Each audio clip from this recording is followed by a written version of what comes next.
Everyone, and welcome back to Time with Tim. I'm Andy Carlson here with Tim Fletcher.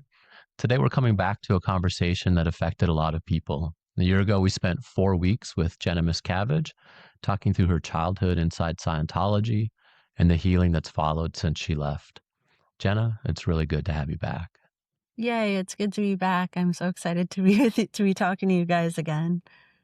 We're excited to have you too. And before we jump in, I actually wanted to say thank you. I've had a number of clients who've come through Tim's Lift program who've talked about watching your episode and how uh, them coming from high control religion or spiritually abusive families, and they just talked about how your story helped them to understand their own experiences and to feel less alone.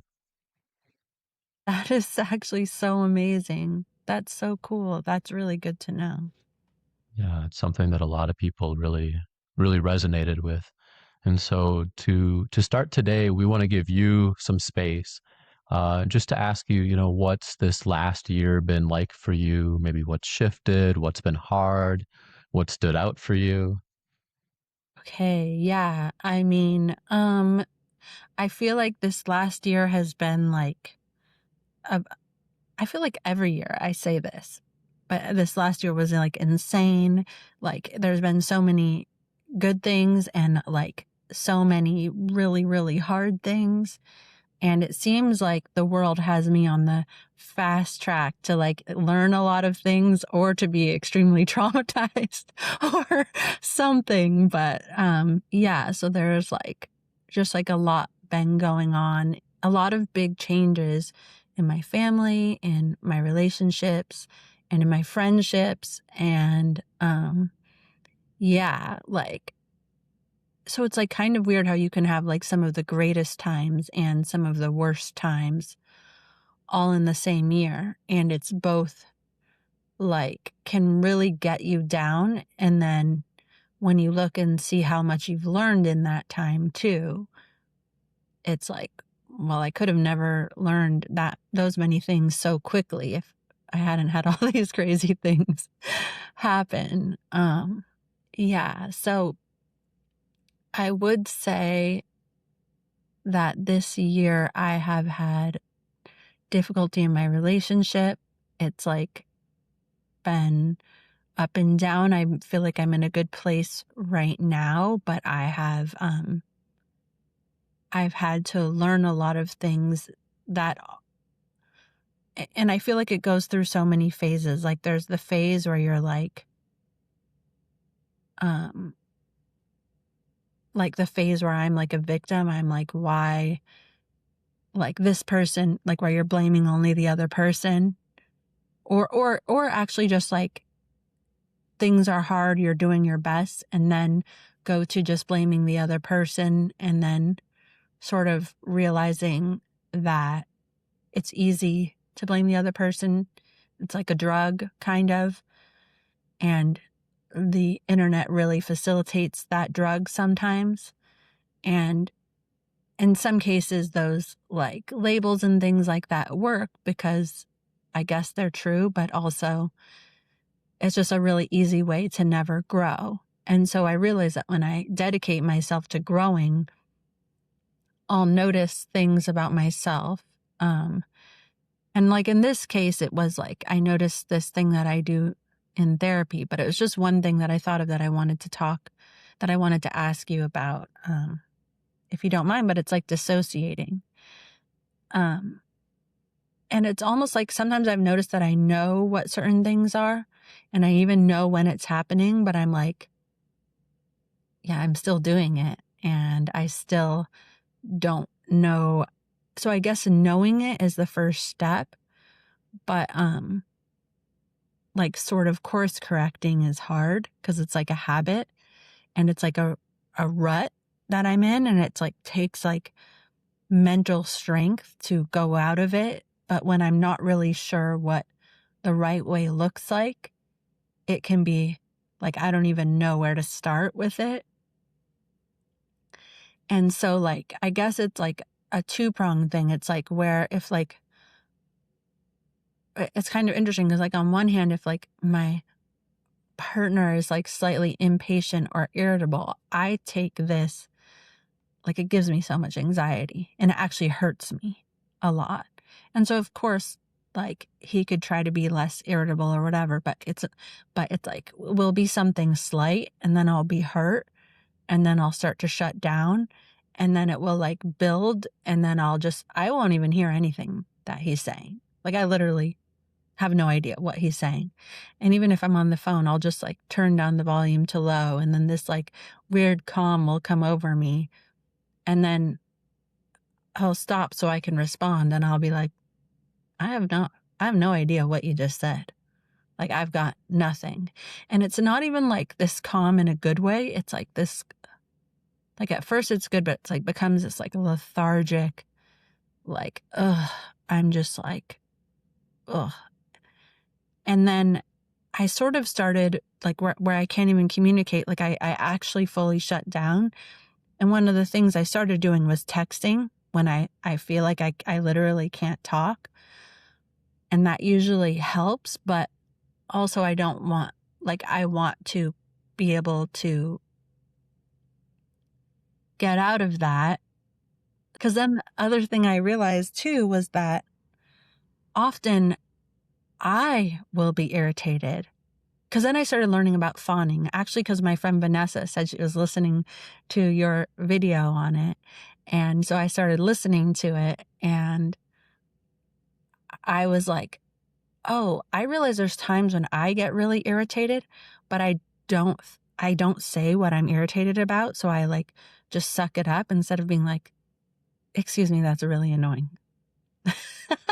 Or this is really bothering me. And I just like try to be nice. And then I wind up doing the same thing my partner's doing, where I'll be really irritable. And so it's like, I want to be able to give the same empathy that I would like, because me shutting down my irritation or not communicating about it or just something like not, it just like I'm kind of doing the same thing, but I don't know it.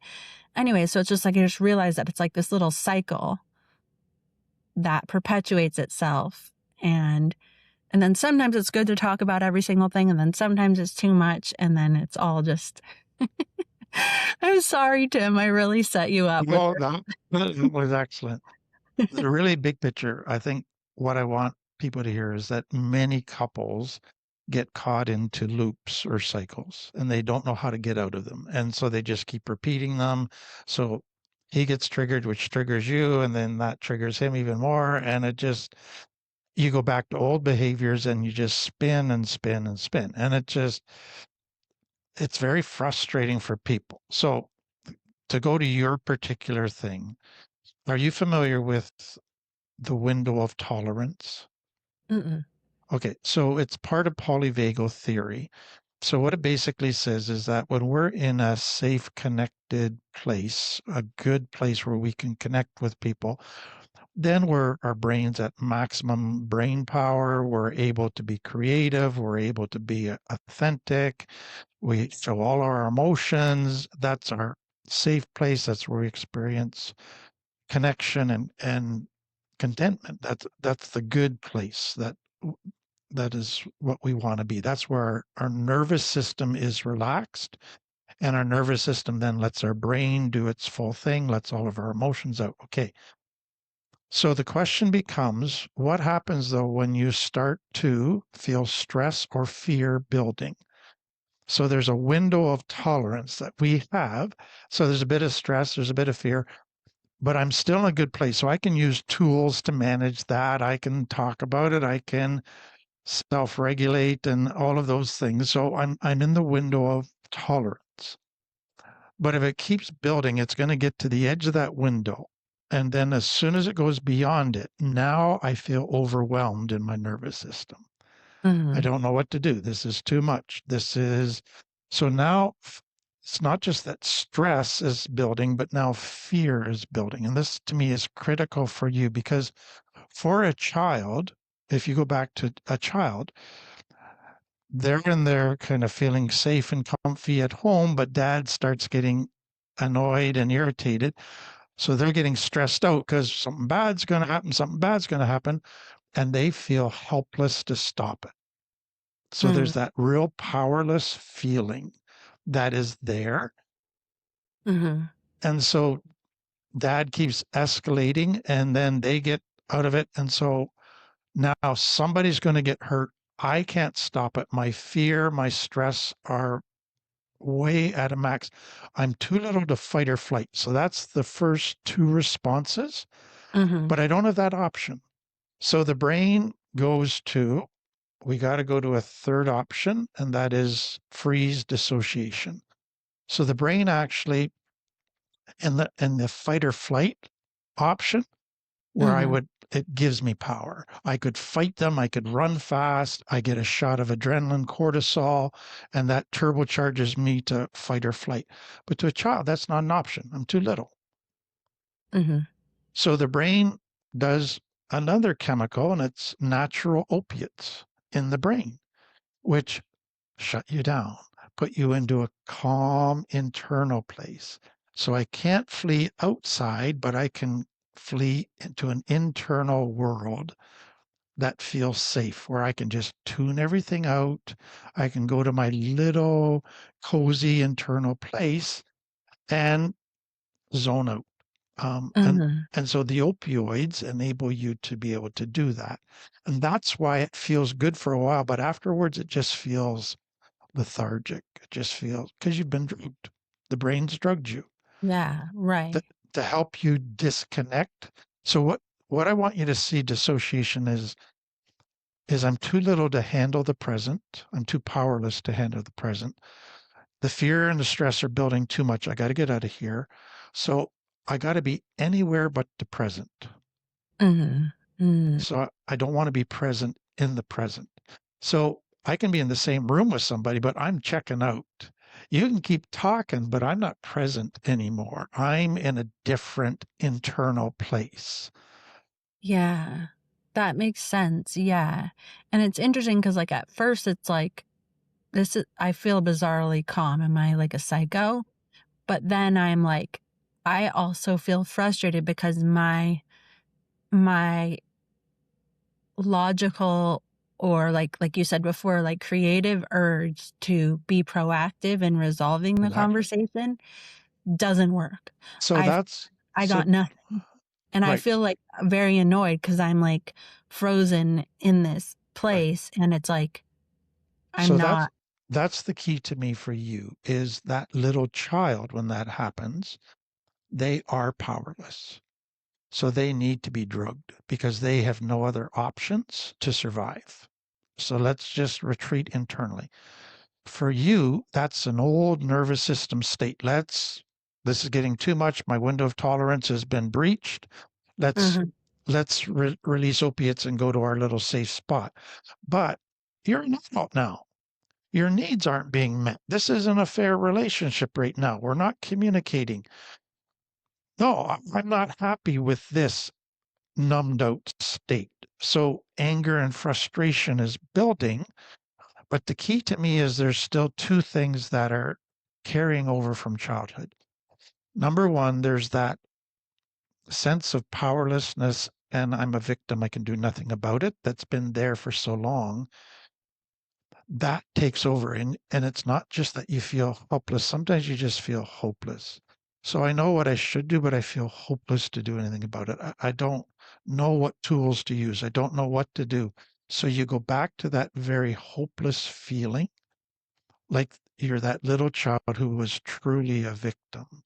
And that feels awful, but it's part of, so some of that is, there is a true victim there. I don't quite know the tools, but there's also a victim that's a carryover from childhood.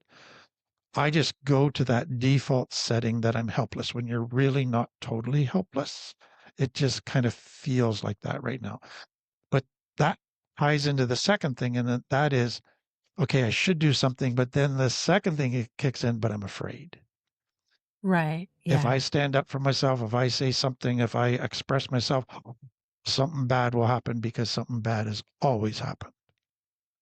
That's true. Although I will say that, like, when you were saying that before, when you say that, like, you're worried about something bad happening, oftentimes the thing that I'm worried about happening is my own anger. Exactly. So, okay, so let me expand on that, because it's what happens is, as a child, you trained your nervous system that if dad is getting worked up, something bad will happen, and something bad always happens. So you had as your history irrefutable proof that if dad is getting agitated, something bad's going to happen and you're powerless. So that was built into your subconscious. So now when your partner's getting agitated, it triggers all of those old memories and old beliefs. I'm powerless. I can't stop this. Something bad's going to happen. But yet you've lived enough with your partner to know that's not necessarily true. Okay. But then you've got a third component, which is if I speak up, all the years of bottled up rage are going to come out, and I'm afraid of the damage I might do. Yes, that's how I feel, because I'm like, and then when I'm calm, and then he'll be like, well, why aren't you saying anything, or why aren't you doing anything? I'm like, don't you know I'm protecting you? Like, you should be saying you're welcome. I mean, thank Exactly. you, not why aren't you talking more? Exactly. I'm like, I'm trying to protect you from all of this. Right. So the problem with all of that is your anger was never validated, and you were never given tools to express your anger in appropriate ways. So you had to stuff it, just stuff it. So now you want to let the anger out, but you don't have any tools to know how to do it properly. And your fear is, if I let it out, it's going to get ugly. And so the only short-term solution your brain can come up with is keep stuffing it, because expressing it is only going to turn into something horrific. So it's being able to realize, okay, anger has been bottled up for years because I was mistreated, I was abused, I was neglected, I was abandoned, all of those things. That's really actually legitimate anger. And now, whenever my needs aren't being met, or I feel neglected or disrespected in any way, I get some anger happening again. I need to learn to be able to express it in appropriate ways. Mhm. Not just say that's bad, because it's not bad, but I don't want to hurt anybody. So I have to figure out, okay, so let me take kind of two things I think you're asking. So the number one is, when you're in your window of tolerance and you're in a good place, but the pressure's building because they're agitated, you don't want to wait till you're in your dissociative state where you got opioids in your brain and you're being drugged, because then the loop's already started. Right, You've exactly. checked out and all of that. So you want to know the early warning signs that you are moving up your window of tolerance and getting near the breaking point. Do you know any of your early warning signs? Well, I remember you and I talked about this, and then I had that chart, and then I saw a therapist for a while, and she had a pillow of the feelings chart the wheel, and I was like, oh, I know what that is. And yes, but I think I looked at it more for other things, not for anger, because I didn't really realize. It's like you said, it's like I don't I don't know I need it because I need it. Like, I don't know that I'm experiencing precursors to that um, until it's kind of too late. And so it's like, even when I'm in my window of tolerance, the second I feel irritation, I start stuffing. And then it So becomes so big. And then it's like, becomes this thing that could potentially explode. And then rather than becoming a murder, that's a joke, I like become like where exactly. this like drug happens. Okay, so let's get your pattern here, because to me, your first warning sign is I feel irritation. Yeah, but it's so weird. The other day was the first time I was like talking to my partner, and I was like, I feel really irritated. But it was the first time I've ever Okay. said that Okay. before and I was like, and it's not even necessarily your fault, because I could tell he was trying really, really hard to be like compassionate, and he was like like, it was almost as if like he was over trying, and I was like, I'm getting really irritated, but I felt bad about it. Like, I felt like guilty for feeling that way. Well, let me see if I can pull that into a really big thing, because I think what happens in many relationships is that often you don't know what to do with, they're trying to help you in a healthy way, but it's triggering maybe a deep shame, um, and you've been disconnected from your emotions for so long. So to me, part of high control religion, and we talked about this with you, is like, to me, fawning was built into you. And what made you a bit unique is you rebelled against being a total fawner like everybody else. You weren't going to just conform and be the sweet little girl. You were going to be authentic and stand up for yourself. But you had to fawn a little bit to survive. Right. Yeah, And exactly. fawning means you got to push down all your feelings, all your impulses, all your thoughts, your authenticity, and really disconnect from that and just keep the rules, keep everybody else happy, and be more attuned to them than you are to yourself. Right. And that Yeah. was your survival necessity. So people that have had to do that to survive, they get into adult life and they're totally unaware of what they're feeling. You ask them on a given day, what do you feel? Don't have a clue. Um, I Yeah. think I'm happy, but I don't know what's going on deep down inside of me. And so I Yeah. think what you realized was, I'm angry. Oh, I've probably been angry every time or irritated every time, but I've just never caught it before because That's what happened. Yeah. That's I'm what so happened. disconnected from my emotional world. Um, Yeah. so where I would start, okay? So Hmm. my wife, Kim, was a little bit like this. Hmm. And I would start talking to her and she would not have a clue what she was feeling. I don't know. I don't know. And if I'd point something out, then she would get defensive. Then she'd get annoyed. And because I had touched her shame, I had pointed out something that might make her look bad. And that triggered something in her. And then she would go to almost a denial. Well, that's the way it is. Deal with it. Sorry. And well, no more discussion allowed. So it's like, accept it, done. It's like, wow, I've tried to help you here. So what became important for me is, before I began a discussion, and this is what your partner be could try, would be just to say, okay, I need to talk to you, but this is not an attack. This is not a judgment. This is not me trying to put you down. This is me trying to understand you. Then she could relax and not get defensive. So I would say, okay, I noticed this. Can you help me understand what was going on inside of you when you did that? And often she'd say, I don't know. Okay, can we explore it together? And it's not, again, to make you look bad or to feel stupid or to feel like you're in kindergarten. It's just, we both know that you're not connected a whole lot to some of your feelings, and let's make this a joint project. And so we just gradually began to have permission to explore with compassion. And that was really, really helpful. So I don't know if that would help, because it's a different posture than Hmm. what you would get, let's say, from your dad. Why are you feeling that way? What's going on here? Whoa, I'm in trouble. Yeah. And Yeah. so, and Totally. that's where your brain goes. As soon as somebody asks you questions, somebody's trying to help you. They're helping me to hurt me, to judge me, to put me Right. Is down. this a trick question? Yeah. Exactly. So Totally. I can't Well, trust this.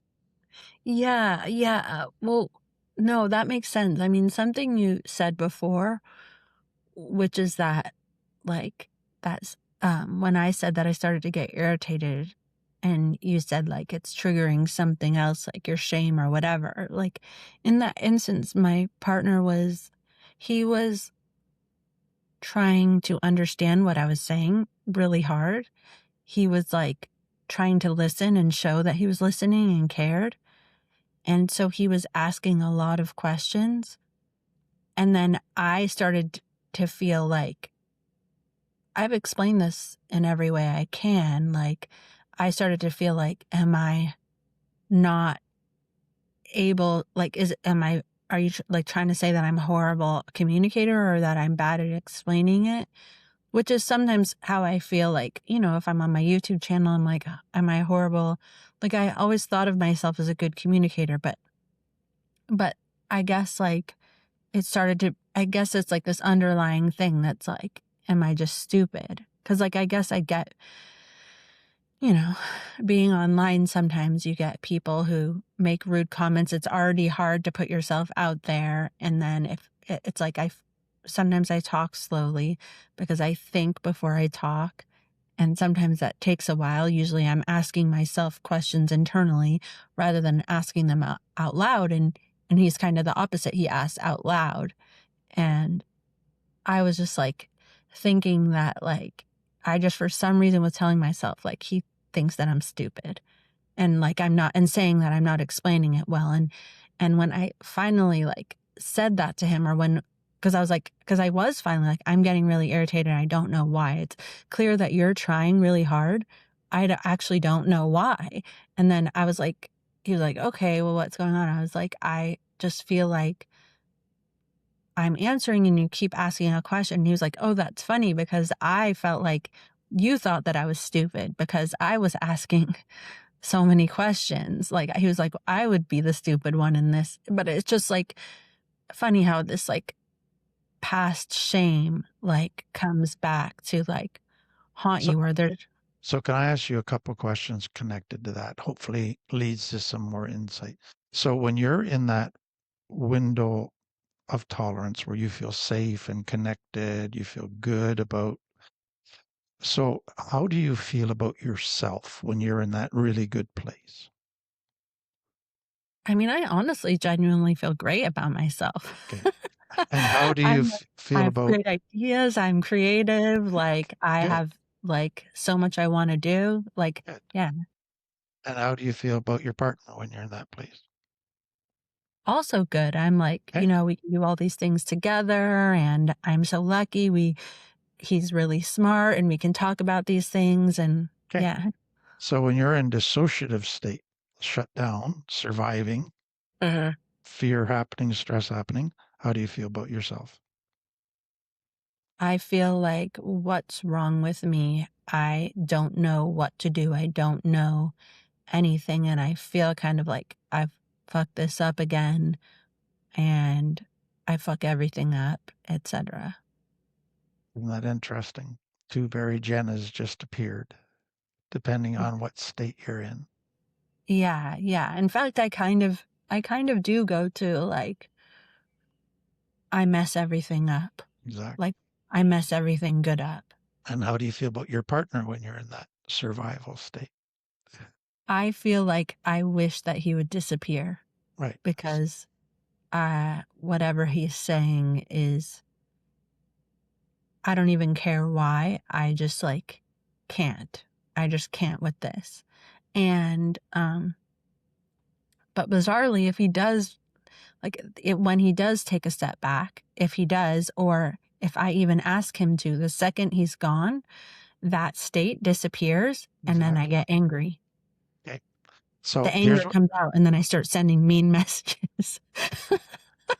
here's what I want you to see. So when you, Andy thinks I'm crazy. He's like, he's just nodding along. He gets it. Could I say one thing in here quick? I think I love that you brought up the feeling wheel. But so what I'm noticing a little bit of that pattern, and it was this last piece in there too. So, you know, the first emotion you talked about was irritation. And so it's this sympathetic activation related to anger, related to the fight response. And then the second thing you said was stuffing. And so stuffing is this action of you're turning that towards you. So you're using this anger fight response toward yourself. And then the third thing you said was guilty. And so guilty is you're turning this assertive force, this energy toward yourself. And then the next thing you said is he thinks that I'm stupid. And so there's this projecting out that anger, but projecting toward yourself as you being something. And then what I thought was interesting here, and then I'll jump out so that Tim can talk again, is that when he leaves, so when he's around in the relationship, there's a lot of this expressing that sympathetic activation is dangerous in relationships. So you turn it toward yourself and you dissociate. But what I thought was really interesting was that when he leaves the room, then you get angry and then you Yeah. feel safe enough to get angry. So here I've heard you use the word anger Mhm. 5 times, but in like 5 very subtly different ways. Yeah, yeah. And something you said that really I wouldn't have noticed if you hadn't said it is that I get irritated and then I maybe start to feel angry and then I feel extreme guilt for that anger.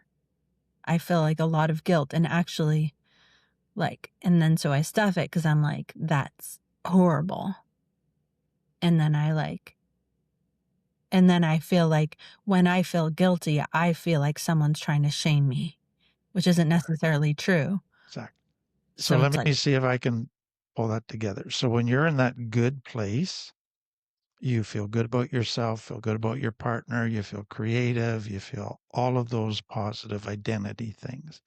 When you're in that other place, you got all these negative emotions happening, which are going on in your limbic brain because it's triggered, you're in survival mode.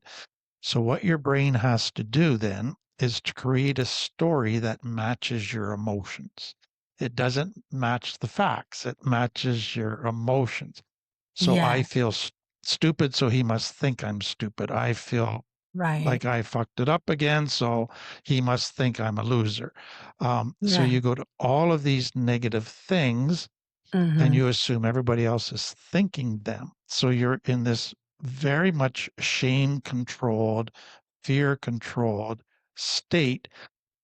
So, what is important is when you're in that good place, you're able to connect, you're able to hear what they're actually saying. When you're in that survival state, you're not able to connect because now you got to protect yourself. You're not able to hear what they're saying because now you're assuming they're out to hurt you. So it affects how you hear, it affects your ability to connect. So you see everything just shifted. So Hmm. that's why you can't resolve conflict when you're in that negative state in your nervous system because you're just not capable of it. Because now Yeah. you're in survival mode, not in connect repair. So are you familiar with the rupture and repair, those 2 words that get used in relationships? I mean, I know what they mean. I know what the two individual words mean. And I understand, like, the concept if you have a rupture, then, through the repair, you sort of learn new things about each other that sort of, or I don't know, learn a new system that sort of will help you on the next one. But I don't know, maybe because sometimes I'm like, what do you do when you're in that rupture moment to make it to a place where you, like, I know theoretically, but theoretically it just doesn't always work. Like, I know you have to get to a place where you're not defensive and whatever. I just am like, how do you get there? Exactly. So to me, your questions are fantastic, but they always lead to give me a practical solution to them, Which which is is what I like about this. Like, I'm sorry, but like, that's the way life works. Like, we exactly, need exactly. practical. And I love it. So rupture puts you into that state of survival. So now you can't repair it because you're not able to connect. You're not able to hear them. You're not able to, your shame has taken over. Your anger is taking over. Now you want to hurt them. You're in kind of fight mode and freeze mode at the same time. A little bit of fawning to try to make it from not getting any worse. So there's a lot of different dynamics going on. Hmm. So people often try to repair when they're still in that mode of the rupture and they're angry, they're hurt, they're shut down and they can't. And so Right, but you then this is where I feel like when people are like, "Step away," right. and I'm So like, I'm not good at that at all. exact. I So try really, really hard, and then I'm just like, I try to go on a walk, I try to do other stuff, and I get so more angry. right. So to me, there's a process then for you. So the danger is that when you go into that mode and then he leaves the room, finally your anger can take over. You can express your anger. And that your limbic brain is now on fire. And you just start firing off hurtful texts. You just want to hurt him and let him know how much he's hurt you. So I do it you're less 10 now, just right. for the But record. that's very, very common, and that is tends to make things worse first. So it's realizing, okay, I'm going to take a break so I don't hurt anybody, but I know that if I go for a walk, my anger is going to take over even more. And that's okay because finally you're letting yourself feel your feelings. You're not trying to suppress them. And Uh-huh. then your brain is in its limbic state, just going to go crazy, rampant with the weirdest thoughts, the most, but part of your cortex brain is going, okay, this is part of a process to get us to a more settled state. We're just going to kind of let it go and we're going to watch it as a spectator. We're not going to act on it. We're just venting all of this stuff till we can get to a point where we can start to calm down and get regulated again. Now, for some people, that can take a day or 2 days before they eventually kind of get to that point. But Some I'm too people can, impatient for that, Tim. Oh, 2 days? That sounds horrible. well, some people can do it. They can get better and better at it till they can do it within an hour. But often initially, if you think about it, like you go to bed that night, your brain's still firing Mhm. and it's still thinking of all the things you wish you could say or you should have said and all of that. So it's still it's still in a survival angry place. And you can't just flip a switch that turns that off. And so it's being able to say, okay, this is not the time to discuss because if we do, it's going to trigger me again and I'm going to say something that's going to make things worse. And so we just got to take a break and it could go for 2 days. But I want you to know I will discuss this. I will get back to it. Okay. So having done that for many people in the very beginning stages, so let's say a day or two passes, they're calmed down. If they were to go and start talking again, it would just fire them right back up. And so they'd be right back in the same thing. So what happens for many people that's hopeful is that's when they have to either,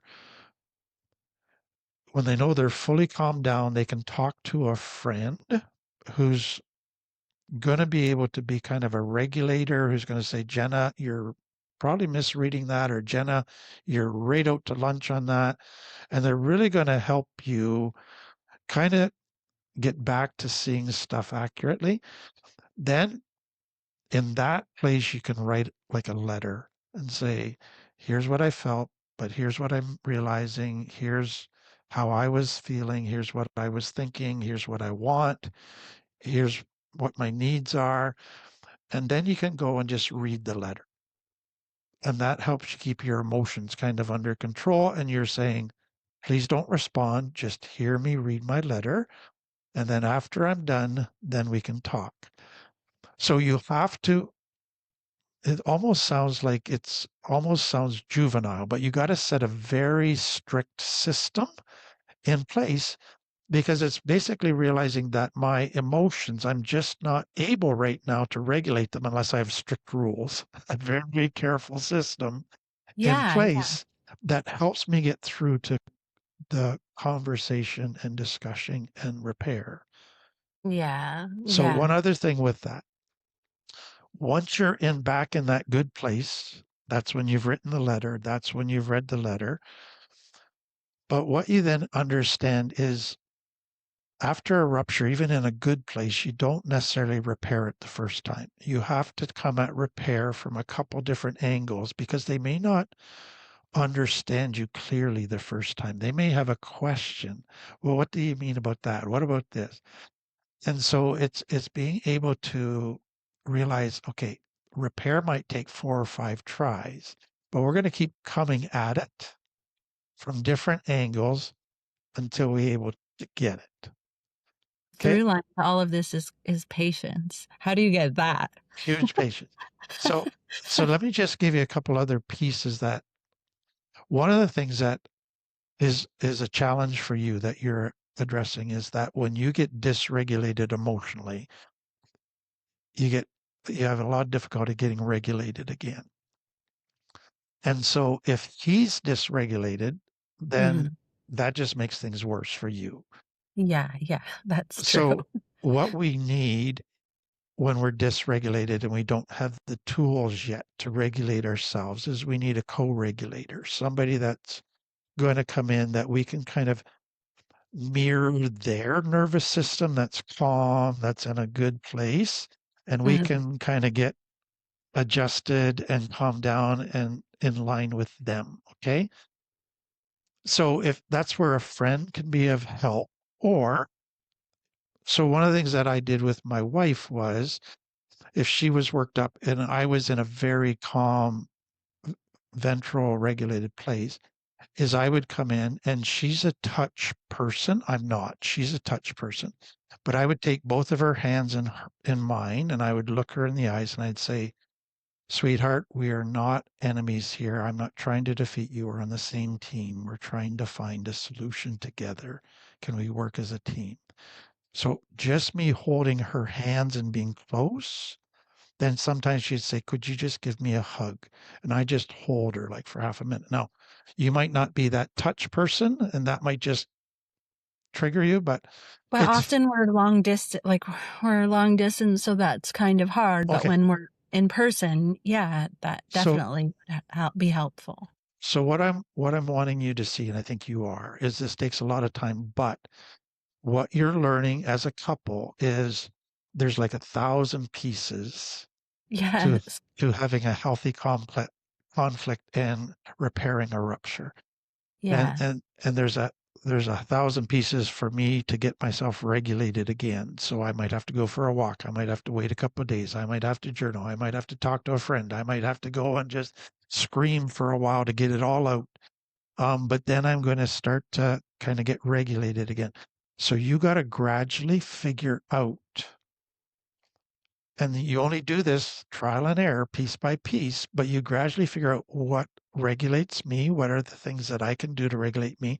What are the early warning signs that I'm starting to get beyond my window of tolerance? And what would help me get back to a more regulated place? So you Right, can, especially if regulating is hard. It's like you can do the work on the front end, like no, like dealing with it before it's kind of exactly, too late. And that I think that what you just said about there being 1,000 steps is such a good point because I think of it as like space. Okay, that's only one thing. Or I think of it as like where the truth is that there are a million different things. There's a walk, there's space, there's talking to a friend, there's writing a letter, there's listening to music, there's patience, there's the things that you do before you get dysregulated. then there's having hymns give you assurances ahead of time that calm you, holding your hands, hugging you. So Yeah, you're just learning all of those things very, very gradually. But I think a key thing that you're pointing out is when you're still in your window of tolerance, but you feel it's going up, if you can catch yourself then. So if you catch yourself getting irritated, go, could we just take a break here? Because I just need to pause and kind of get a bit of time to think here and get in touch with what emotions are happening inside of me because something's going on. I don't know what it is. And there needs to be no shame about that. There's no judgment. It's just saying, could we just pause right now? Because something's going on and I don't want this to escalate. Um, yeah, those yes, are the kind of things that you have to do as a couple as well, is figure out early warning signs and pause cues. So it's like your safety words almost that you would have in certain situations that just say, safety word, I need a break. And it's right. not saying you're bad or you're doing anything wrong, but something's being triggered in me and I haven't figured it out. And I need time to figure it out. That's really interesting. Yeah, I agree with that. And I just noticed too that another early on sign is that I get very tired. Yes. So that's that opium or the opioids are already starting to be released into your system. Yeah. And so you're getting sluggish. You're getting all of that. Yeah. I just want to go to sleep, tired, escape. Yes, right. Even before the higher level of that comes in. Exactly. Because then Exactly. the next level is like more complete, like dysfunction almost like. Okay. Zombie-ish. Yeah. Yeah, yeah. That's so interesting. And then part of the reason why you don't notice those early signs is because you're essentially fawning. For me, I'm like, yeah, I need to just be happy. Or Yes. in Scientology, the word was uptone.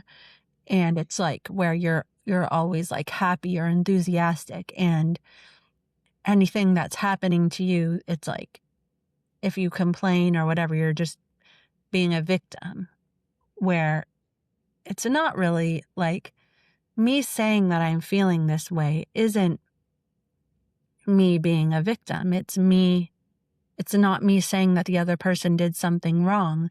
It's like you and I have talked about before. It's recognizing my limitations. Exactly. And what's And going on inside of you. yeah, and also my personality, which, like, I know, like, you have this video, I don't remember exactly what it's called, but it's like, why don't I know who I am, or something like that. And that has been something that, like, I'm getting better and better there. I feel like I know much more about who I am. But that video in particular, it's like, I don't know that I get irritated by this type of thing. I have no idea, because I just stuff it down or get tired or just escape it in some way. And So and can I ask you another question? So when you are in that listening to your partner and you can feel that little bit of irritation. So if you stop and think about that right now, do you feel any sensations in your body? So irritation's an emotion, but do you feel any body sensations? um well, I do start to feel I feel like I almost instantly start to feel tired. And then I get irritated that I have to work against this lethargy in order to stay part of the conversation. Okay. So do But you then I feel also get this like kind of like scratching, gnawing feeling that I okay? don't know how to explain it, but it's And would like that be in your throat or your neck or your brain? it's like in my head, and like kind of like here too. Yeah. It's like this feeling of like uneasy, like it's like I want to go away, but I can't. Yes, yeah, exactly. Yeah. Scratching. Yeah, exactly. So that's just another thing to remember. Log away as an early warning sign. Um, Yeah. It's a little bit like a nails on a chalkboard thing and it's funny because I said that to my partner the other day. I'm like, you sound like nails on a chalkboard. No, I didn't say that. I said like, I'm getting this feeling that's like this. And then because normally I would say like, oh, I'm getting angry. And then that's like sort of triggering for him. But like when I'm like, no, I'm starting to feel this feeling of like nails on a chalkboard, and I'm exactly. like having to like make you be very quiet on the phone so that I don't, it's like, he was like, oh, okay. I didn't even realize that was happening. He was like, I didn't realize that you're experiencing this. You've never said it like that before. So one other thing, that might add a little bit more insight. So before the opioids are released, you feel irritation, which is cortisol is released. Mm-hmm. So you're getting that sympathetic system that wants to go to fight or flight, but then you stuff it down and then the opioids take over. So when cortisol is released, it heightens your senses. So just like an animal, when they're in danger, they can hear better, see better, smell better, because all your senses get heightened to help protect you. So guess what? Noises seem louder. Light seems brighter. everything becomes more irritating and an Yes, the music overload to your too system. loud. Yeah. Or I get road rage.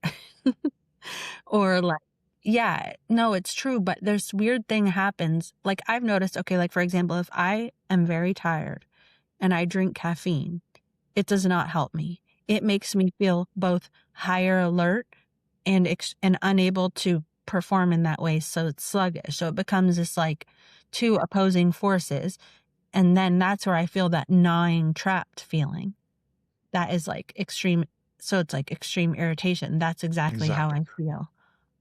So how I would try to describe it for you is you have a very quick switch from fight to freeze. It's like almost instantaneous. You're going up, getting irritated, it just shuts off. It's because I'm trying to save people, Tim, from myself. So you've got an old switch in there, I suspect from childhood. I feel like That's it's a new switch though. Like I used to maybe get angry when I was a child. Now I'm like, okay, I am doing everybody this great favor. Why aren't they uh, thanking me? so what I wonder would be you gave kind of expression to anger when you were a child, and now you've come to feel a lot of guilt around that because of the damage you did. Yeah, or shame because how it was used against me when in many cases it was a completely appropriate reaction Exactly. at So that time. so what you've been trained gradually and you've kind of seen in your own experiences that anger for you is a dangerous thing that hurts others. So you better shut it down quickly to Right. protect others. So Right. there's so anger, guilt, shut her down. Yes. Hmm. Very, Yeah. very, very fast. Yeah. That can happen. Yeah. But then you shut it down, and like Andy says, you go back to feeling the anger again, and it just sees away inside you. Right. Exactly. Yeah. So to me, you're going from so when you're in that good place, and then you go beyond the window of tolerance, you go to the sympathetic state first, which is fight or flight. And then beyond that, if you can't fight or flight, you go to your dorsal vagal state, which is your dissociate freeze. So you go through very rapidly through the sympathetic state, fight or flight. No, not going to do that. Not good. Okay. The only other option is shut her down. Right. Yeah. And you kind of transverse that sympathetic anger state very rapidly. And guilt's the thing that shuts it down. Does that make sense? Yeah. Yeah. And on some level, I feel like I deserve an award for getting there. Which So, is so like when my partner's being frustrated that I'm shutting down, I'm like, you're so welcome. let me speak to that very practically. So what I've realized in my own life is that when I get to the anger state, usually it's not the time right then to express it because it will only escalate if I start expressing it. So I need to shut it down. But the key is it's not being shut down permanently. It's being shut down temporarily until I can get back to a good state. Then I can talk about it properly. And in that better state, before I talk about it, I need to figure it out and analyze it myself. Because usually what I find when I go to anger state is I get very self-righteous. I'm better than you. You're the problem. It's all your fault. And I can think of 1,000 things right now that I could just destroy you with Yeah. that are your negative qualities. Mm-hmm. I need to get to a place where I can look at this honestly, see my part, see their part, see what got triggered in me, break it down to make sense out of it. And that's going to take me a little while before I can talk about it. So if anger is building, I can shut it down, but I know it's a temporary shutdown. Whereas with you, I think it's always been a permanent shutdown because you don't know how to talk about it. You don't know how to come back to it to sort it out and resolve it properly. Right. Yeah. I feel like that's true. Yes. And so it's Yeah. getting the tools to, okay, I shut it down. Now what? It's still not resolved. How do we get this resolved now? And that's kind of what we described in the beginning, is that going for a walk, writing a letter, talking to a friend, all of those things that just gradually help you get it processed and get it communicated. Right. Yeah. And like that's also like several layers in that it's like I can't expect that, okay, I took a walk and I still don't feel all the way better. So it didn't work. This solution doesn't work. No, I have to go through all of those steps or as many as it takes in order to So get very back. practically, like what Kim and I learned early in our relationship was we don't want to try to resolve conflict when we're both in an angry, sympathetic state, because it won't get resolved. It'll only do more damage. So we need a way to take a break, to calm down, to get regulated, and then to gradually figure out how to communicate uh, about this whole topic. And that was a gradual learning experience as a couple. But it was being able to communicate to each other. Okay, days passed. You know what? I'm not ready to talk about it yet. That's nothing to do with you. This is not me being stubborn. This is not me trying to freeze you out or punish you in some way. I just, I'm really hurting and I haven't figured it out yet. So there had to be a way to keep communicating Mhm. in the tension. Yes, right. That's a problem. It Yeah. is. And then another thought that I had, and this doesn't have to take us off course, but when you talk about co-regulating, like if you're in a fight with somebody or in a conflict with somebody, can they not be the person you co-regulate with just by default? Because I feel like that's a mistake that I try to make. It's like, I'm like, well, why can't he Yes. co-regulate for me? And yeah, Yeah. And that's what many couples do is I'm upset. You got to help calm me down. That's yeah, your, and I no, it's always not. do that. That's not they're not your dad. They're not responsible to do that. You're not a little child. You have tools. You can draw on those tools and other I've been trying to do this a lot. but so sometimes what I Kim and I did was both be furious at each other. Um, but I go give her a hug against my will, not feeling any warmth at all, but I'd hug her and I'd say, I love you. I want you to know that. But right now, I got to get away and sort some stuff out. But I want you to know I love you. I didn't feel it. I didn't want to say that, but I said it because that below all of the emotions, that was still the rock bed truth. And He it's does not, that, and yeah, I'm not that good at doing that. yeah, Like, and that's fine. sometimes, yeah. And so it's not my job to calm you down. It's not your job to calm me down. If we try to force that out of each other, it'll probably make it worse. So we've got to kind of figure out what to do here. But by me hugging her and saying I love her, that went a long way to help her know in the back of her mind he's not leaving angry It's to not an punish me. abandonment. Yeah, exactly. Yeah, or a punishment. Yeah, that makes sense. I think, like, just having the patience or having the knowledge that doing all of those steps, like, just doing one doesn't and it not making me feel different doesn't mean that it's not working. It means that I still have more steps to do. Because there's been so many times when the next day or a day later, I'm like just in a totally different place mentally. And I'm like, I'm almost like, I'll either like be like, okay, I really wish I hadn't, like, that whole thing is kind of stupid. Like, it's just coming from an insecurity. Or I'm like, I really wish I hadn't done that or made such a big deal about it and ruined the entire day or whatever. I almost always regret if I act at that time. Yeah, Yeah. and Kim and I have come back, like let's say after a day, and we've talked it out and we've kind of repaired it. Mhm. Um, and it's really gets resolved, I think, quite well. But it could be a month later, and all of a sudden, now just one day go, wow, did I ever see that wrong? Yeah. It's like, whoa. And you just adjust your thinking a little bit more and go, wow, okay, I can see her point of view even more clearly. Um, so it's you resolve it, but there's still stuff going on inside of you, maybe for weeks and months, that are still getting sorted out. And that's part of our growth process. That's true. That makes a lot of sense. It's very true.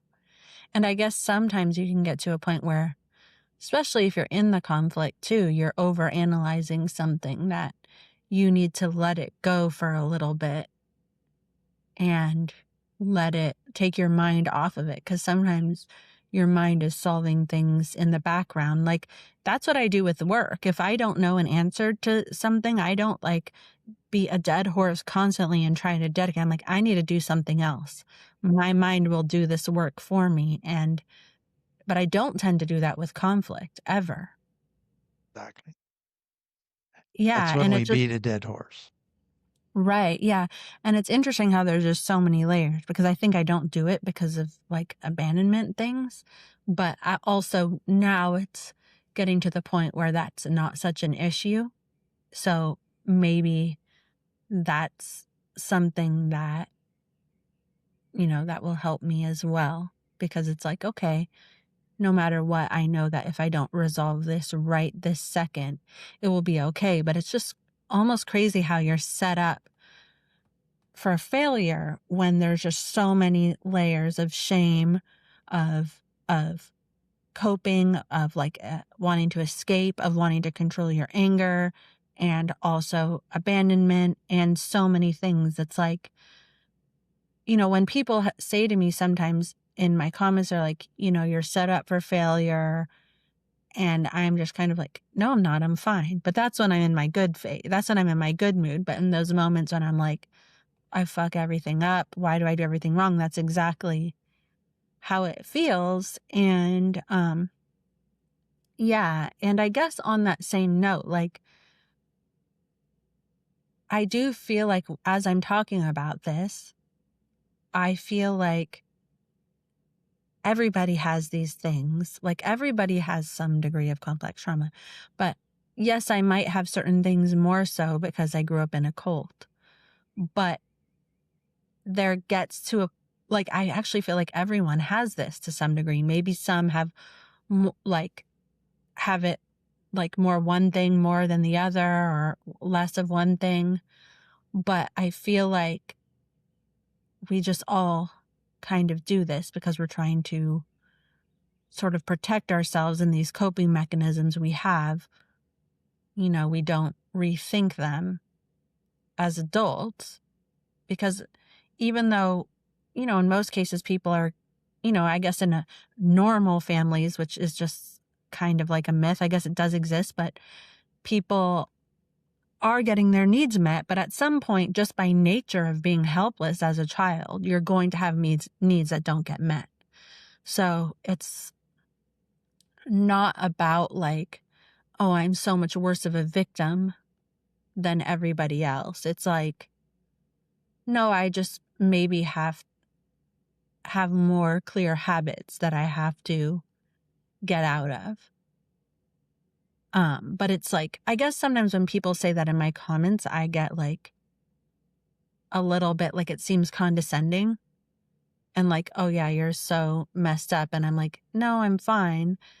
I know they don't mean it like that, or maybe they do, but like, it's not true. It's just that it does take work. It's not that like I'm like messed up beyond recognition. I don't even think that. Like part of the problem is that I don't think of any of it. I'm just going on through life. But yeah, it's just So, like, yeah, yeah, if you look at, well, half a couple's divorce, they break up. Most couples before the divorce have been in this endless loop they can't get out of except through divorce. And then those that stay together, still, many of them are still in a loop. And that's just the sad reality of complex trauma. It leads to relationship loops that you get locked into that are unhealthy. So you learn to coexist, you learn to fawn. And so if you get like that extreme patriarchal narcissistic, they think I got a great marriage because my wife just does whatever she's told and meets all my needs and everybody's happy. Well, you're the only one that's happy. Everybody else is in fear and very dissatisfied, but are afraid to say so. But so they're still in a loop, narcissism, fawning, extreme. But others are in just little loops, and it's just the reality that you're talking about. So you're not alone in this, and it's not you have unique characteristics to your loop because of your past. You have unique triggers that set the loop off again because of your past and your wounds. So the reality and why I do what I do is to try to get people to stop and say, could we look honestly at our loop?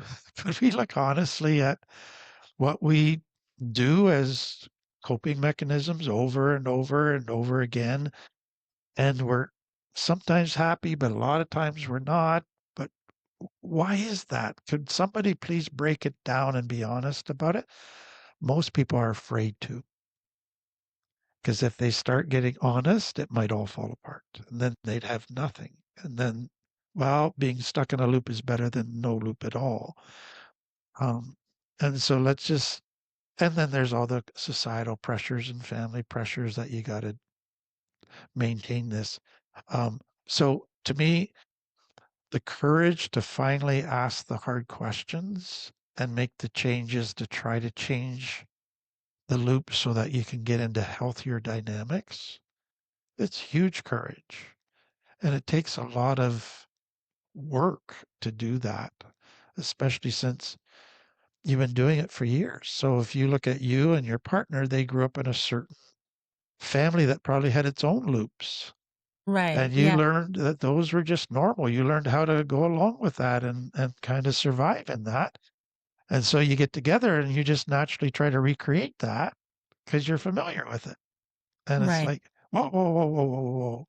But the fear and the shame that says, if I stop this, then you might hurt me. You might leave me. You might whatever. Let's keep it up. It's better than nothing. And Right. Yeah. it's That's how really it felt with my marriage. Yeah. And even though, like, looking back, there's so many things that, like, other tools I could have used and whatever, but it was like, well, it's better to keep this than to lose it entirely. But it's interesting how with different people, too, there's different loops. exactly. And Exactly. there was a sort of realization I had. By realization, I mean I stole it from somebody else, but like with our childhood or with our relationship, we're almost trying to like relive our childhood, but get different results. Exactly. Like, Exactly. and I think that that's really true. Um, and So yeah, part of what you referred to earlier, Jenna, and I just want to speak to it. So what happens when a child has all these needs that aren't met? So a child basically has to outsource all of the meeting of their needs to their parents or to their caregivers because they're too little to meet their own needs. So they outsource 100%. But part of growing up is you learn to insource it. You learn to meet your own needs. So you learn right. to tie your shoes, feed yourself. You don't need mommy and daddy to do that for you. And you learn more and more. You grow up. But a child that gets interrupted in their development Hmm.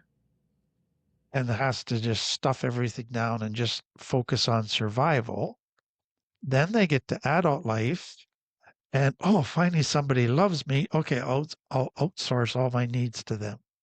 Yeah, yeah. It is funny how sometimes, like, when you're with your partner, you're like, I'm a helpless baby now. And like,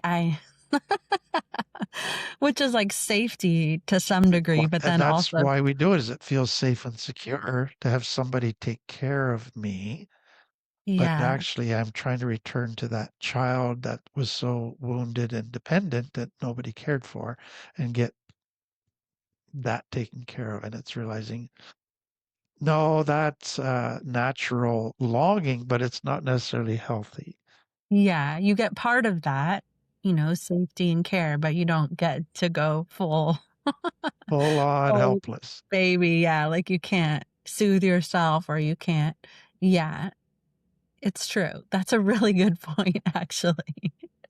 So Because I have been doing it's that. I've been like, "No, I yeah, need your help to soothe me," which is fine if you need help, but it's one thing if you're in a conflict with that person exactly. and they're needing to soothe themselves. By the way, he's said that to me a million times. I was like, "I don't listen to you. I need to." But so My needs are first right now. exactly. Mm. Yeah, and so it's just being aware that there's still, because of that wounded part of you, a desire to outsource a lot of stuff, which then puts too much pressure on the other person, and then they feel resentful, trapped, Right, yeah. and then that just creates its own loop. No, that's very true. That makes a lot of sense, and that's actually really helpful. Good.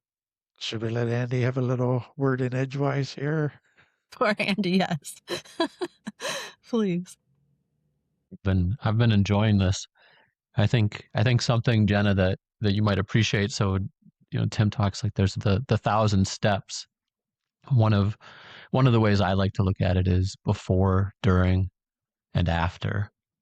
And before being really important, what are the tools I can learn to enhance my window of tolerance, to feel safer in my body, to practice self-compassion, and to be ready for the during.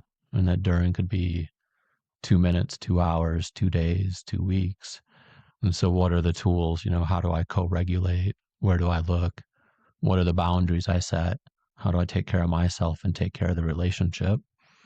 And then that after, which is that repair phase, and then shifting back into the before. And so I find it really helpful to look at it that way. As each of those parts is so important. Um, Totally, and it's almost like the work you put in on one phase is work that it goes into the other, like, just like how we're talking about the before phase. It's like, if you know that a little sideways comment is gonna lead to hours and hours of you being dysregulated and inability to resolve conflict, then that trigger is gonna be harder, where if you get better at resolving, then that trigger that of how you feel earlier on there's not so much fear behind it because you're not like preparing for like a war or like a 3-day mhm. affair. It's like, so there's not such high stakes. So I guess anywhere you put in the work, and maybe even start at the easiest place to put in the work because it's going to affect every part after. Yeah, yeah. And there's something that I think you're touching on too that's like so important to realize, and it's that uh, healthy people have conflict. Sometimes I forget the word you used. I really liked it. How in Scientology you have to be on point, on the certain level of energy all the time. Yeah, uptone. Uptone, yeah. And Yeah. so there's like some people have this idea that we're all saints underneath, or this capacity to be saints, and we think that we're going to heal, and then everything's going to be roses and sweet smells for the rest of our life. And So boring to me. but like recognizing that like you're still going to have conflict, that healthy people have conflict, and that it is that process of how do you take care of yourself during the conflict, how do you repair the conflict.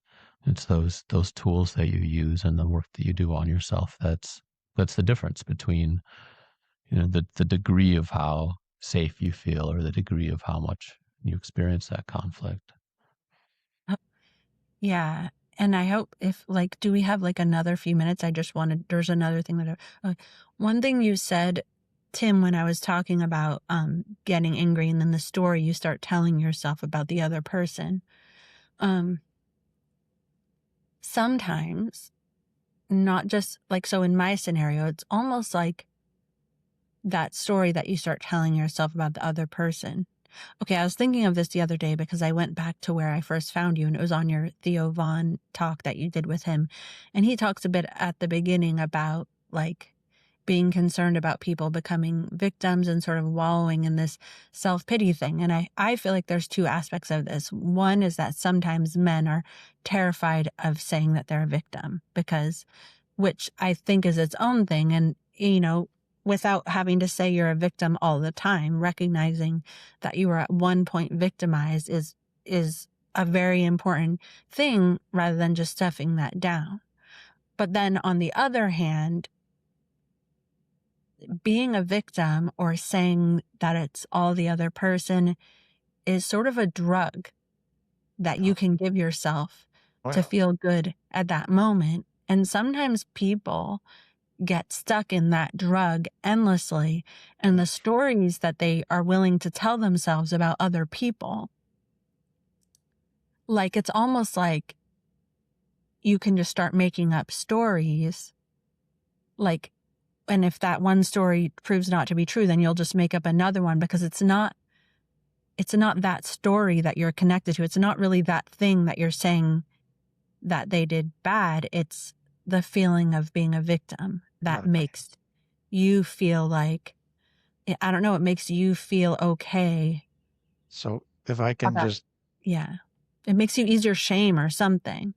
So let's say a child's a true victim at school from a bully, and they come home like they're helpless to fight this bully. This bully pulled their pants down, pulled their hair, whatever, and they come home in tears. What do they need? They need a big hug. They need empathy. They need tenderness and compassion and soothing. And I love you. I'm here for you. I'm so sorry what happened to you. Okay.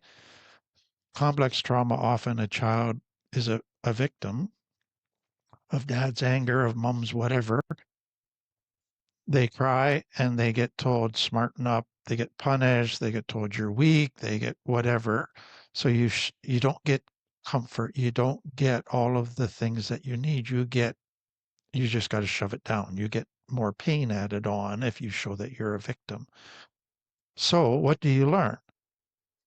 I can comfort myself by feeling sorry for myself. So when a child runs back to mom and mom gives them a great big hug, it releases oxytocin in the brain. They feel better. They feel good. They get relief from all the pain, and it puts them in a better place of, oh, this feels great. Thanks for the hug. Thanks for... So when I feel sorry for myself, it releases a bit of oxytocin, and I go, oh, I like this drug. This makes me feel good. So I need pain and being picked on in order to get back to feeling sorry for myself, which some people do. And then they just stay in this place that is actually kind of addicted to the chemical of that comes from feeling sorry for yourself, but never acting. So I complain about everybody and it's poor me, but I won't take action to change anything. Right. Yeah. Yeah. Okay. Yeah. Because I was thinking of this the other day. Like I had a friend many years back who I really enjoyed this person. They're very smart, like smart as a whip.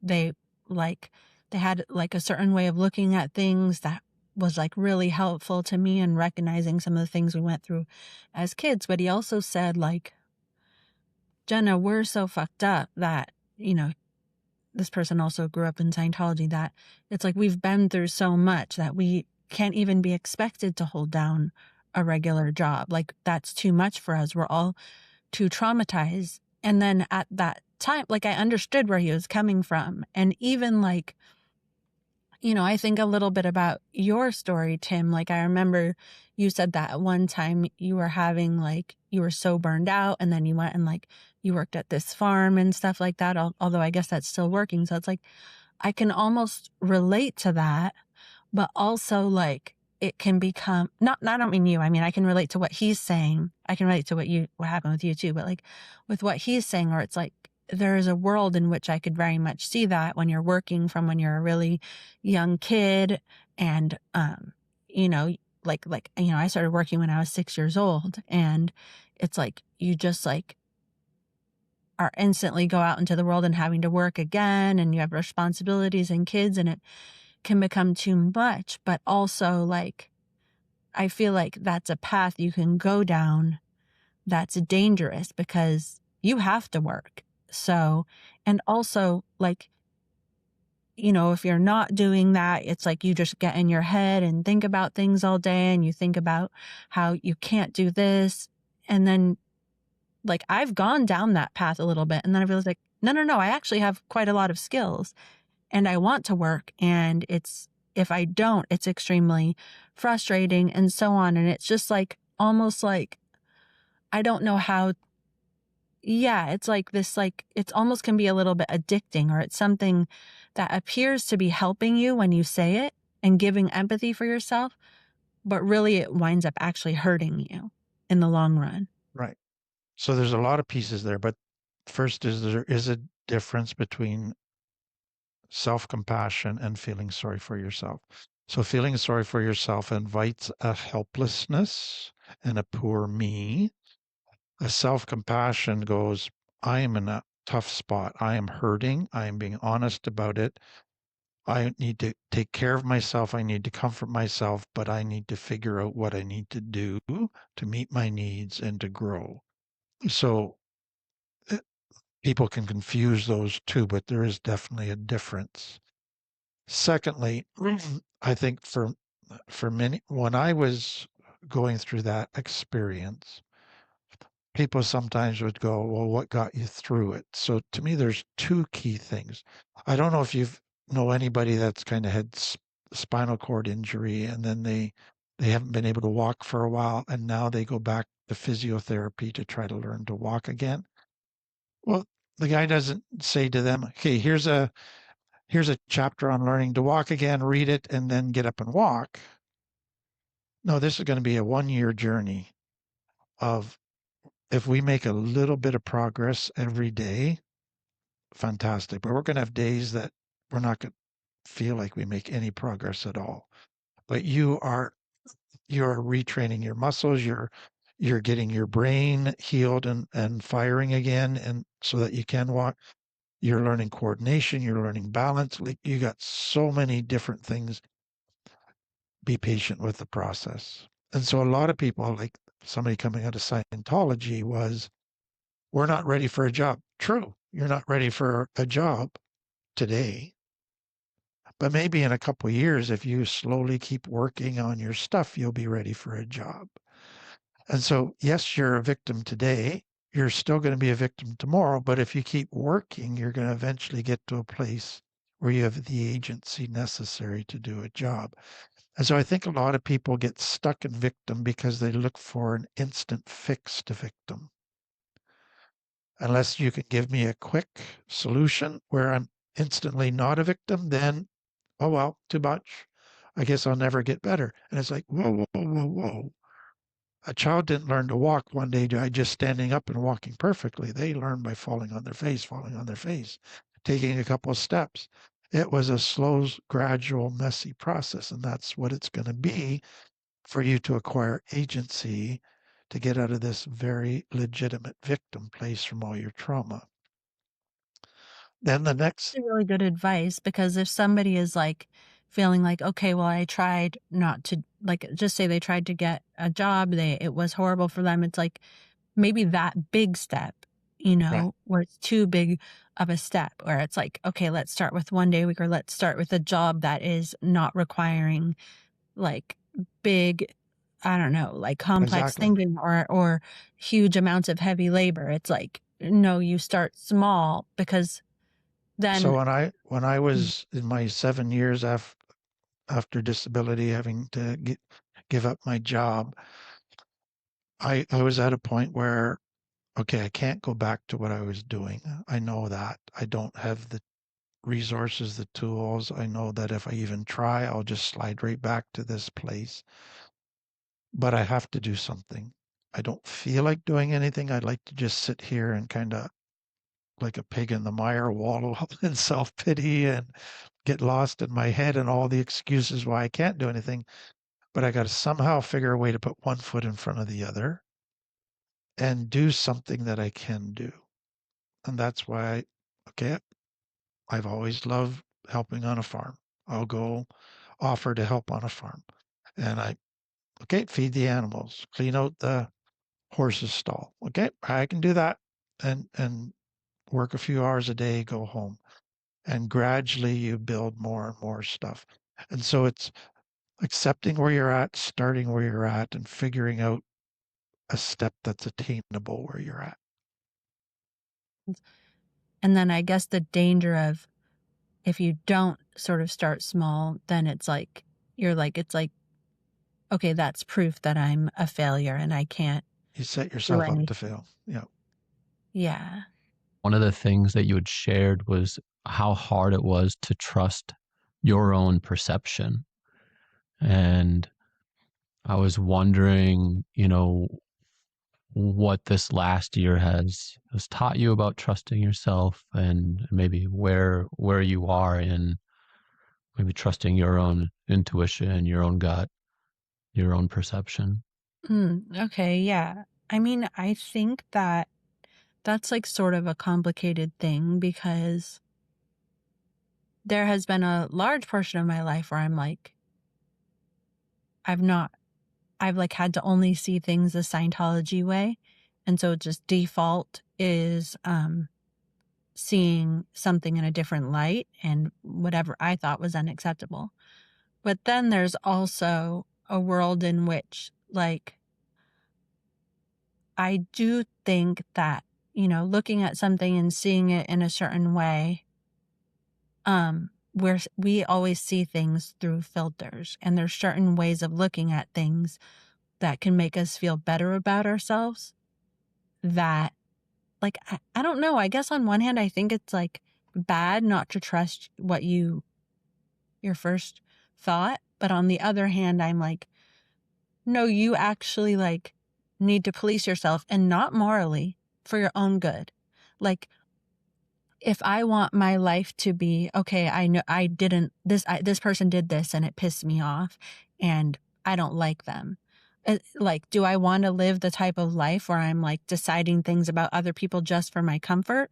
Or do I want to live the type of life where I'm getting to where I want to go? I'm becoming a better person. I'm getting along with people. And it's hard to conflate, like, or to like take apart those two things. So it's like I can see a place where it's bad not to trust yourself, and I can see a place where it's bad to like just like take your first feeling and reaction and think that that's right no matter what. And I feel like that's when sometimes this thing of gut feeling is like, is it good or is it bad? I struggle with that.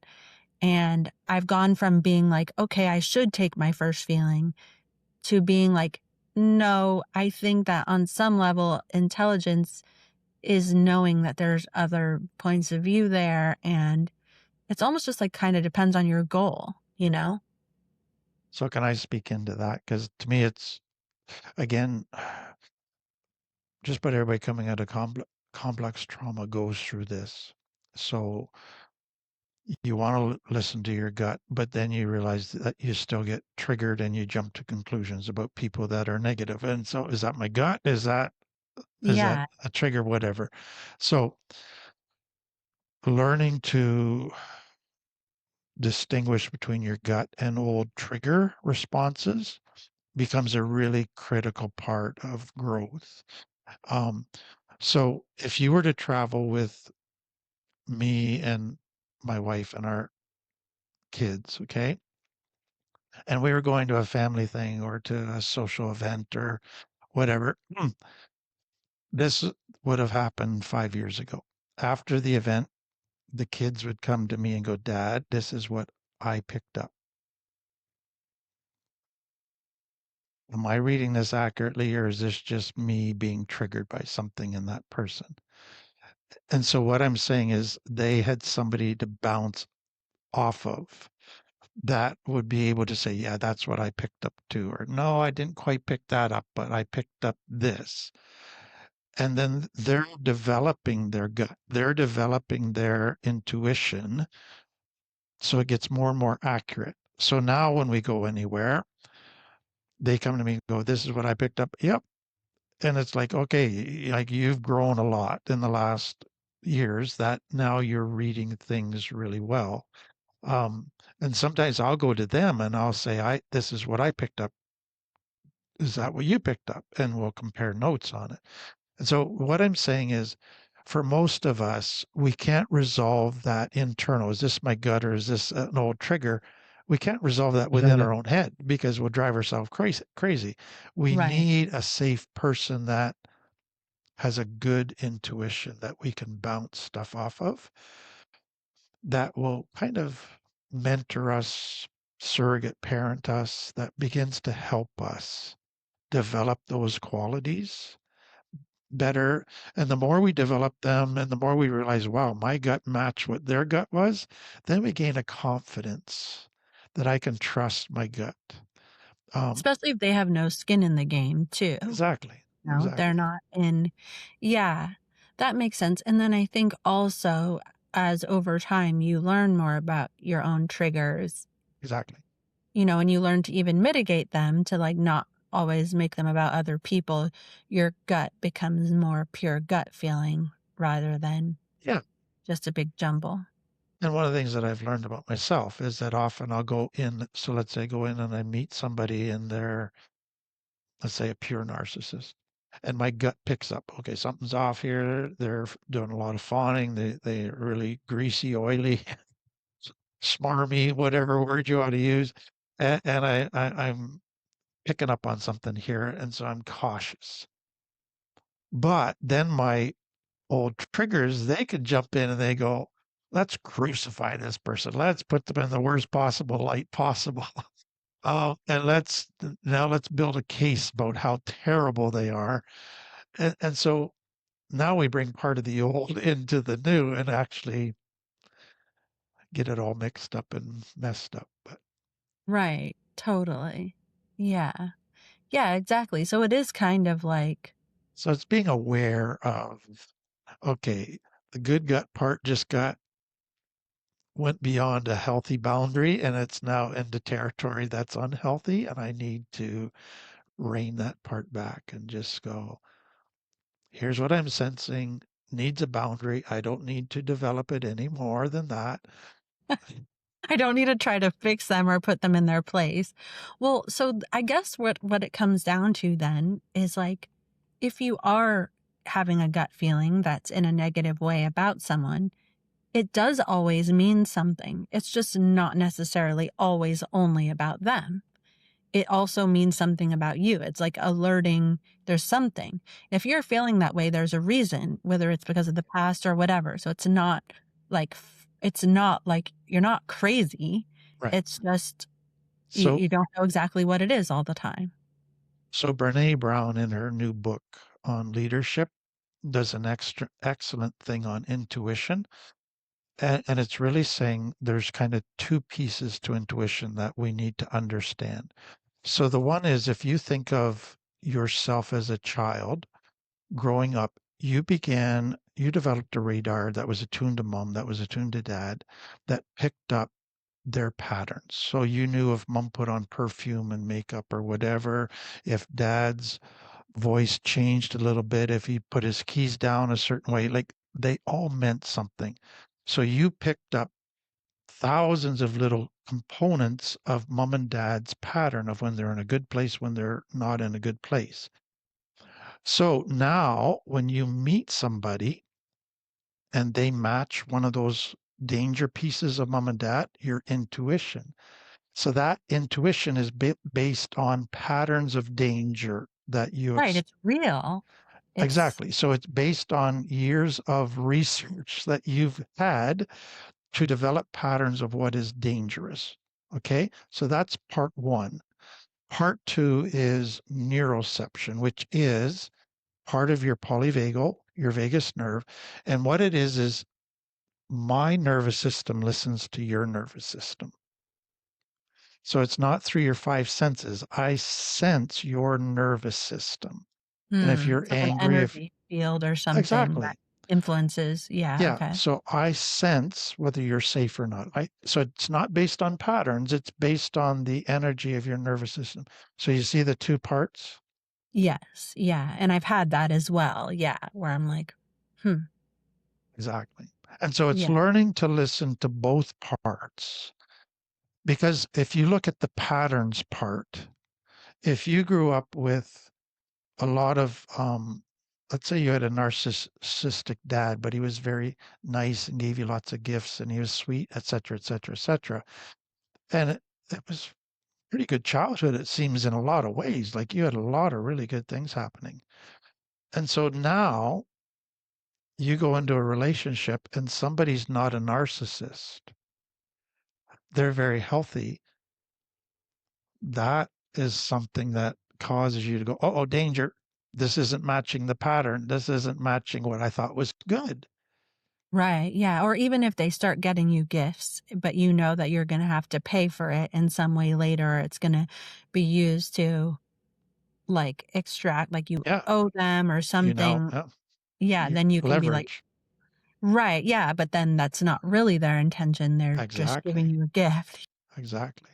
Yeah. So it's like, so a lot of it is actually logical. It's because it's unconscious at the time that you're doing Exactly. it. Exactly. Because your body knows a lot of things that you haven't necessarily put into words or defined in patterns. And so, even figuring out what that is. So it's like, yeah. So I think it's like, if you don't question the feeling, but it's like, you can like, look into why that might be, why that might be. And so I try to put time and space between my actions and my conclusions when I feel Exactly. something's off. So it's like, I guess I'm not one of those people who I'm like, if I have an off feeling about someone, then I know. I don't, if I'm being honest, but I kind of don't feel bad about that. What I try to do is like, because I don't see myself ever getting to that point.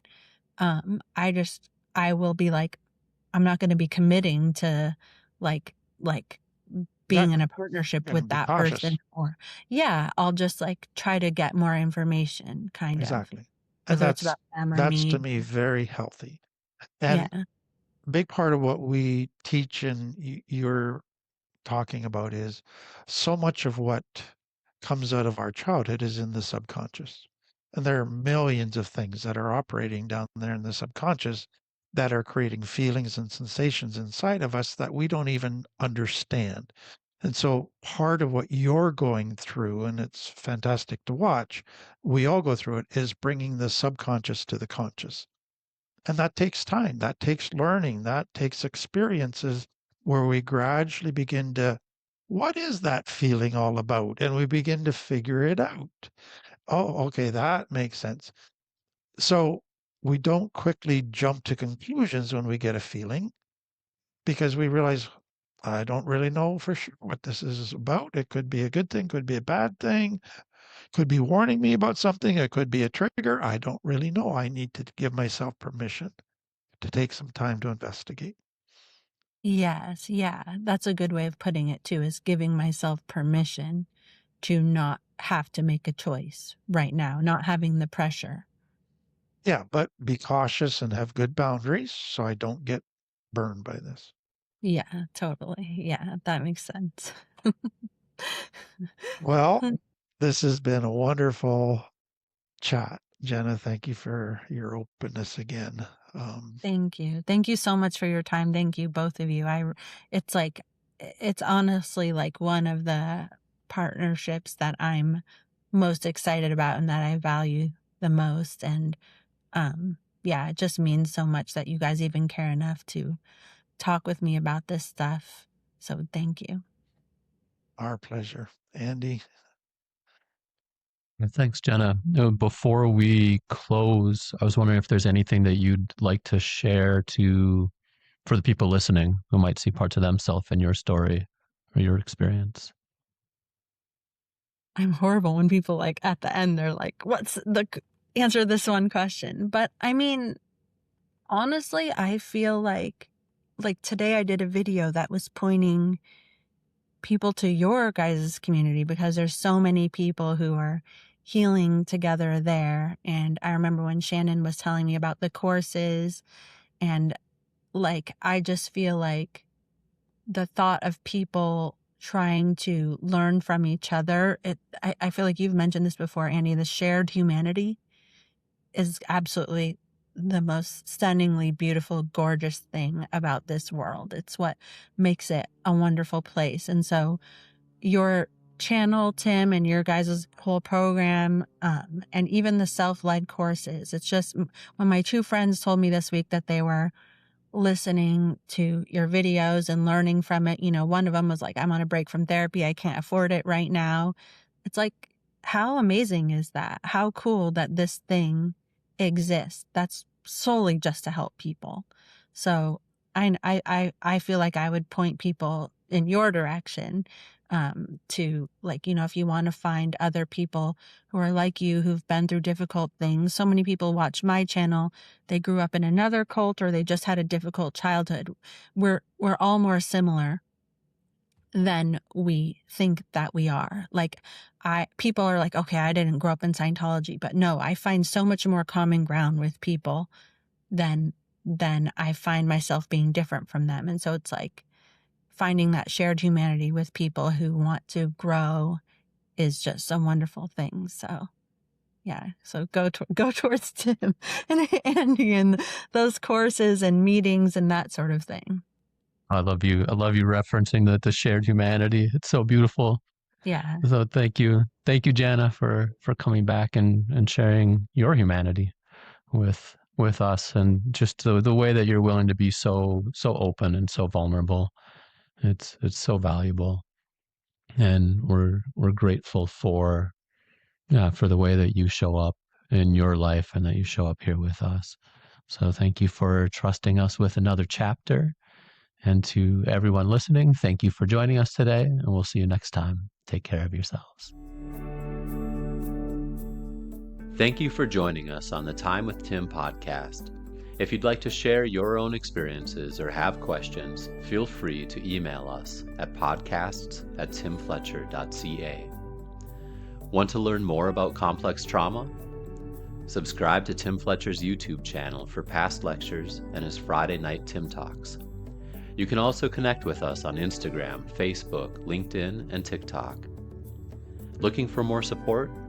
We offer programs and courses to help with healing complex trauma and recovering from addictions. Visit timfletcher.ca to learn more or send us an inquiry. We're here to support you. Until we meet again, take care, and thank you for letting us be a part of your healing journey.